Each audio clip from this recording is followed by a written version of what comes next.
Guys, so let's talk about retargeting. Retargeting is the key to explosive profits on Facebook, bar none, end of discussion, period, right? Because retargeting is how you kind of leverage already warm customers who've already been engaged, already been exposed to you, and you already kind of have that trust. And really, the point of retargeting is to send them that reminder, to show them that you're still there, to show them that you care, right? And to really be specific and kind of follow up in a way that is going to actually get them to convert, right? So there's a million ways to retarget people on Facebook, but really, we're going to break it down into kind of the top three ways to retarget that have kind of just been proven again and again and again to be most successful for me, right? And this is through millions of dollars of ad spend. You guys are kind of just jumping ahead of all of that and kind of getting the culmination and results of millions of dollars of ad spend that has been iterated and iterated again and again and kind of made more and more efficient each time, right? So many people will come and go to your website, right? And a lot of them might even be interested in making a purchase, but a lot of times people leave empty-handed, right? I think a lot of us that have had an e-commerce store have had people come to our cart, right, but haven't actually made a purchase. And so the best kind of ways to retarget people, the most efficient way, right, if you have like a Shopify store or something that integrates directly with DPAs, the easiest way is using the dynamic product ads like we talked about before, right? Actually just integrating via a product feed and then setting up dynamic product ads to automatically serve to anyone who's viewed a specific product in the last 14 days but hasn't actually purchased it, right? And then Facebook will go and automatically show the item that the person viewed directly to them on Facebook in like a nice little kind of carousel ad with a shop now button and making it very, very seamless and frictionless to actually purchase. But if you don't have the ability to use DPAs, you can still do abandoned carts. And the way that you can do this, right, is there's a couple of ways. And we've talked about both, but I just want to really kind of hammer it home. So this is one of my demo stores that I use just to kind of show how to do things. And so this is kind of the cart page on Shopify, right? If we actually press add to cart, we'll see that it's actually /cart. And so what we can do is if we have multiple cart pages, right? Like if we have multiple products, we see that there's a different checkout page here. We see that there's also a link to the specific product itself, right? So there's a couple of different ways. Shopify and Facebook have an integration and a kind of a communication and synergy where all you have to do, like I explained before, is just paste in your Pixel ID directly into Shopify. And Shopify has custom coded all of their different events. Like if somebody adds a product to a cart, that automatically fires the cart event to Facebook. So they're trying to make it easy for us. And so in doing that, right, we can actually just create custom audiences quite easily, right? So we can go to a website traffic here. We can choose one of the right pixels, and then we can actually just target people from events, right? So we can target people who've added their payment info, right? Like they're in the cart step. So if they get to right here, this is the add payment event firing, right? And so what we'll do is we'll target anybody who's added their payment info, right, in the last 7 days, 180 days.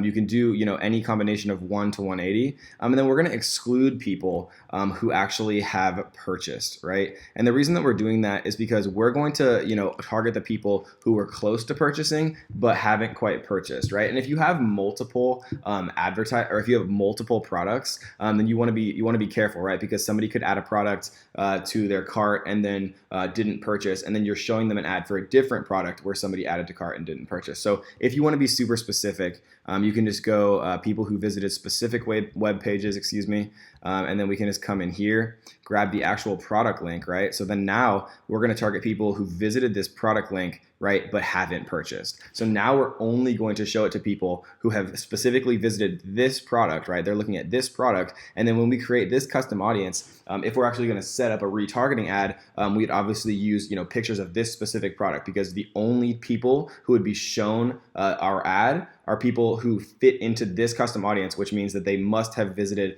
this specific web page, right, but they didn't actually purchase. So you have to be careful when you have multiple products about actually just using events, right? Because if we just did add to payment info here and we have 5 different products, right, we can't show them an ad for our putter, for example, and then all of a sudden the actual event that they fired was they added their payment info for my golf polo, right? And so you have to be careful, because these will just pick up and put people into a custom audience of anyone who's viewed a specific, who's added their payment info on any of your products but hasn't purchased. So if you want to do it specifically, do it just by web pages, and it works pretty well. But again, if you want to do it the most efficient way and you do have a Shopify store, I definitely suggest checking out the dynamic product ads tutorial that we went through, because it's one of the best ways to kind of do it. All you have to do is set up a feed, an RSS feed from the Shopify app that based on that catalog, right? And you can do it from a specific collection. You can do it from all of your products. And there's a lot of really cool kind of custom combinations that you can make also. For example, like you can do, okay, so if somebody viewed one product, show them an ad for another. And so the reason that would be cool is if somebody bought, for example, like a camera, and this is the example I keep using. If someone bought a camera from your site, you could say, okay, everyone who buys a camera from my site, show them an ad for the camera case that matches that camera. And so it's a cool way to kind of cross-sell and upsell using dynamic product ads. Right? So another cool way is incentive/value-based retargeting. And so, what we do is, instead of targeting people who visited specific web pages, we actually just do visitors by time spent.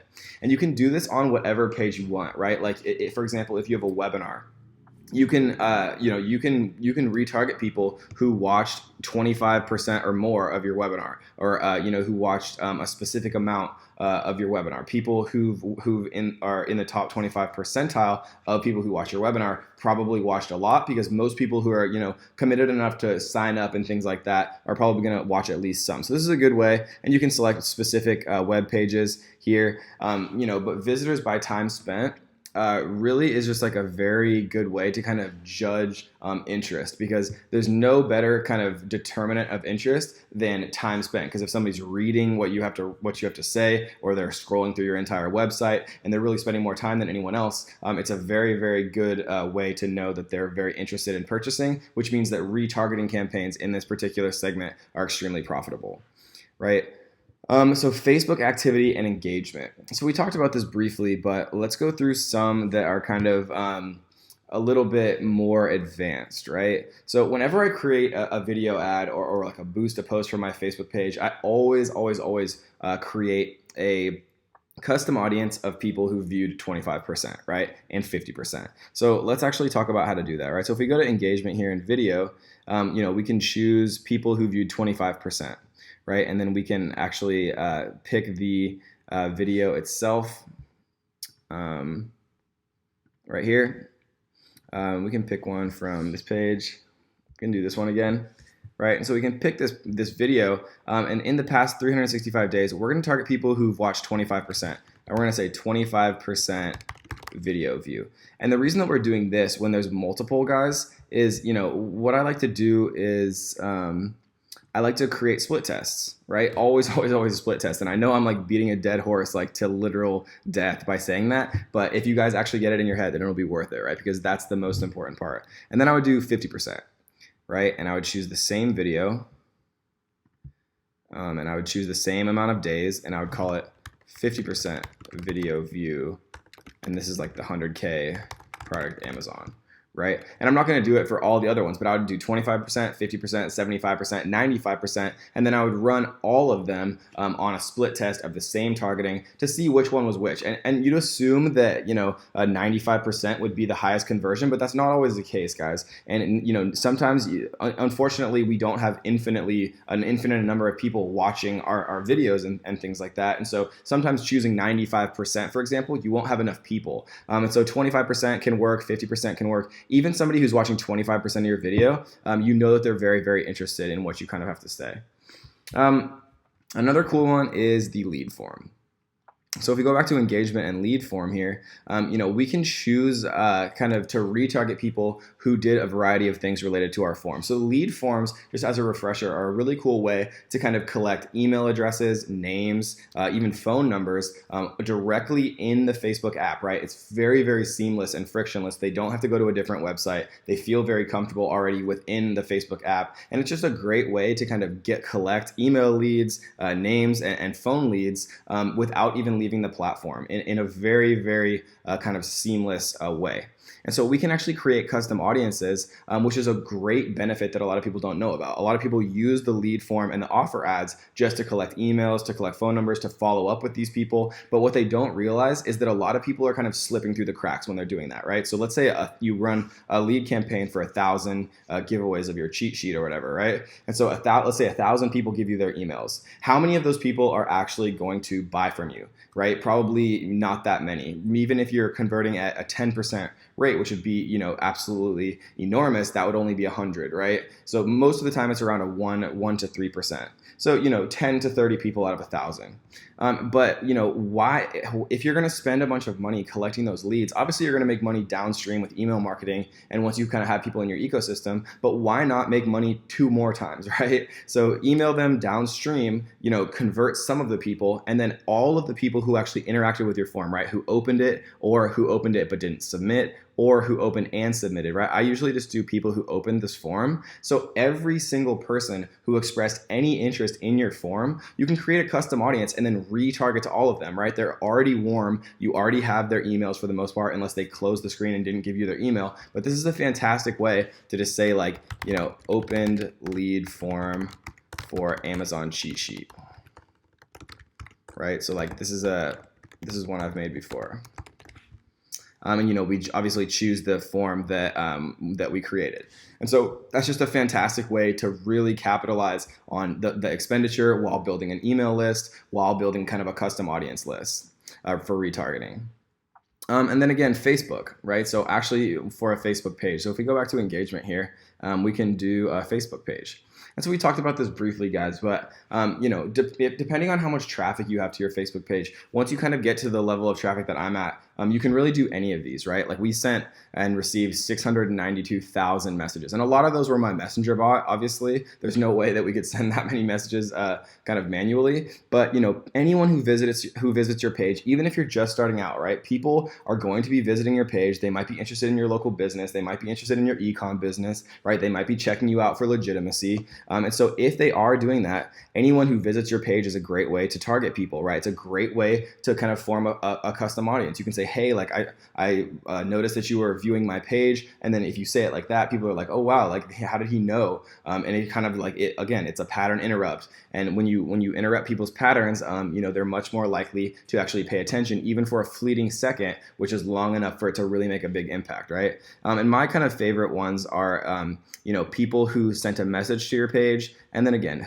anyone who engaged with any post or ad. This is a good one too, because people who engage with your ads, they like your ads, whatever. This is an interesting one because people who engage, it's like a micro commitment. When people make micro commitments, like giving their emails or liking a post, it's just kind of a mental thing where they're more likely to do some next action, whether that's going to your landing page or whatever. But this is one that we have to be kind of wary of, because if we're running a lot of engagement ads, for example, like in Thailand and the Philippines, kind of to build social proof, and then we create a custom audience of people who engage with any post or ad, then we're going to be wasting ad spend retargeting people kind of from those developing countries when they're probably not actually our target market that we're trying to make a purchase of. So be careful with this one. But again, sent a message to your page is literally kind of the best one that we've had by far. We've had a huge amount of profit and return on investment for these custom audiences, just because it really demonstrates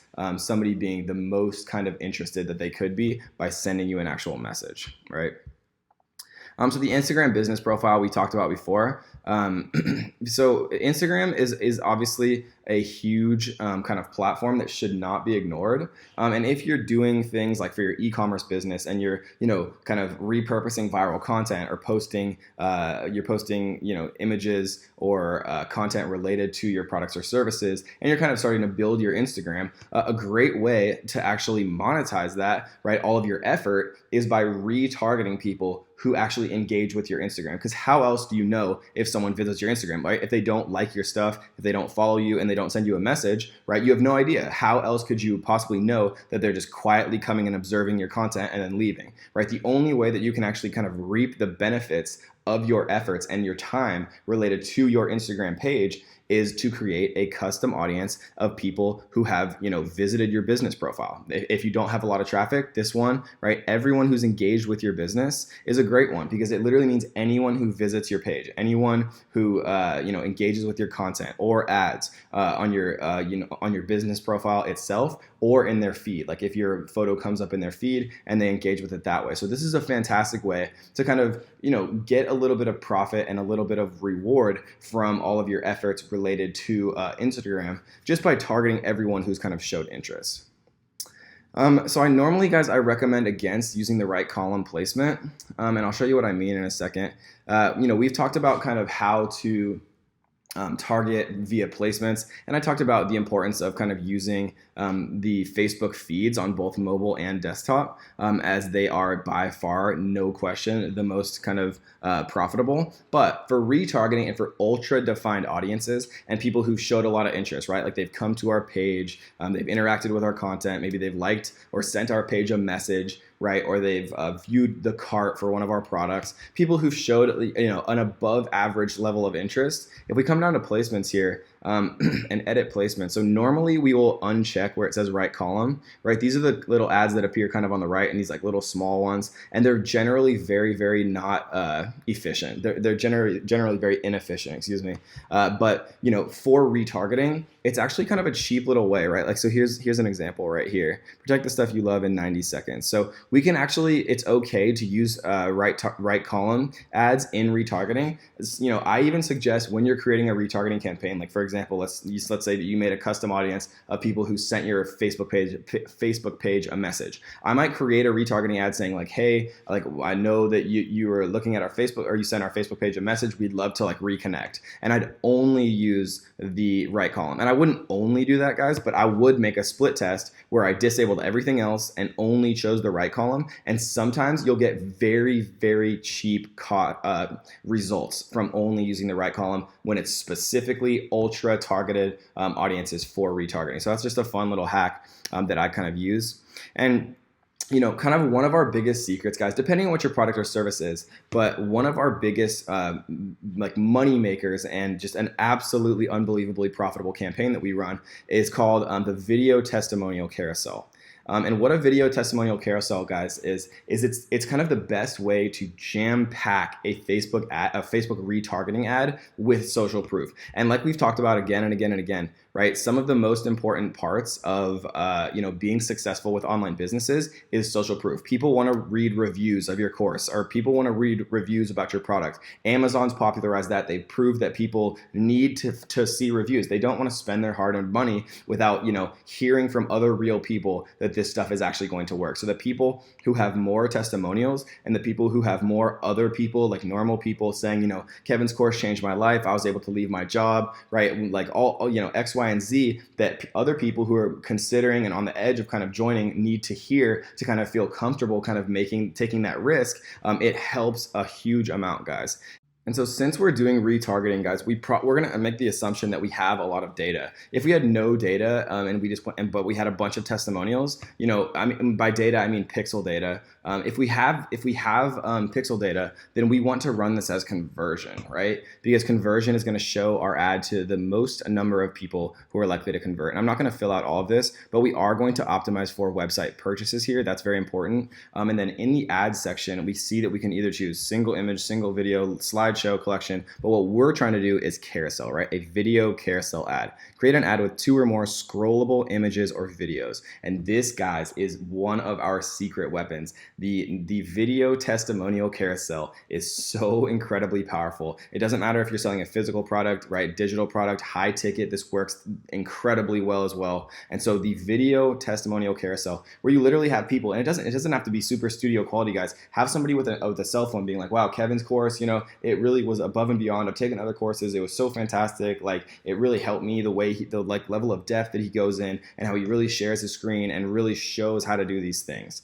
right? That is the difference, guys. video testimonial carousels really have a huge impact. And so I know that that was kind of a long-winded explanation of retargeting, guys, but retargeting is one of the biggest ways that we make money by utilizing the power of custom audiences, right? Custom audiences have two incredible uses. The first is creating retargeting campaigns, right, where we're literally targeting those exact people that are part of that custom audience, whether they viewed the URLs of ours, whether they engage with our Instagram or our Facebook, whether they engage with our lead form, whatever the case may be, right? We put them specifically, those exact people, in a custom audience, and we show retargeting ads to them, right? The second use of a custom audience is to take all the data that you possibly can of a specific event, right? Like people visiting a website or people making purchases on your website, and then using that as a seed or a source audience to create lookalike audiences to actually really expand your reach and scale your campaigns, right? So that is the key of retargeting, guys. Those are some ninja hacks